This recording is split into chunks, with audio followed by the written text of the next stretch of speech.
എൻ്റെ അറിവിൽ ഇവിടെ ഇറക്കിയേക്കുന്ന കല്ലുകളുണ്ടല്ലോ, ഒന്നും പുറത്തുനിന്ന് എടുത്തില്ല. ഇവിടുത്തെ പാറ തന്നെ പൊട്ടിച്ചിട്ടേ കല്ലുകൾ എടുത്തതാണ്. ഈ കയറ്റം കയറിയപ്പോൾ എനിക്ക് മനസ്സിലായി. ഈ കയറ്റം കയറിയപ്പോൾ ഒരു സിനിമയെ പറഞ്ഞു, എൻ്റെ കിളി പോയി എന്ന് പറയത്തില്ലേ, എന്ന് പറഞ്ഞതിൻ്റെ തൊട്ടുണ്ട് എൻ്റെ കാര്യം.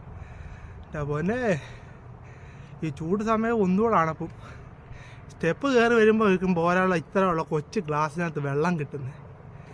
ബാക്കിയുള്ളവന് മുകളിൽ ചെന്നിട്ട് വേണം വെള്ളം കുടിക്കാൻ.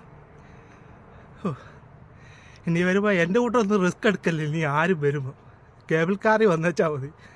എനിക്കൊരാവേശത്തിന് ഞാനും കയറിയാണ്. കേബിൾ കാറിൽ കയറണമെന്ന് എനിക്ക് വലിയ താല്പര്യമൊന്നുമില്ല. നടന്ന് കയറാമല്ലോ എന്ന് വിചാരിച്ചിട്ടേ ഹൃദയരാഗം എന്ന് പറഞ്ഞ യൂട്യൂബ് ചാനലുണ്ട്. അവരുടെ വീഡിയോ കണ്ടപ്പോൾ ഞാനിന്ന് എന്നാൽ പിന്നെ നമുക്ക് നടന്നും കയറിയേക്കാമെന്ന് കരുതി. എന്തായാലും കുഴപ്പമില്ല, നല്ലൊരു എക്സ്പീരിയൻസ് ആയിരുന്നു. അപ്പം എല്ലാവരും ലൈക്ക് അടിക്കാനും ഷെയർ അടിക്കാനും എൻ്റെ ഈ കോമഡി കേൾക്കാനും സബ്സ്ക്രൈബ് ചെയ്യാൻ മറക്കല്ലേ എന്ന് ഞാൻ പറയുന്നു നിങ്ങളോട്. അപ്പം മുകളിൽ ചെന്നിട്ടുള്ള കാഴ്ചകൾ കാണാം.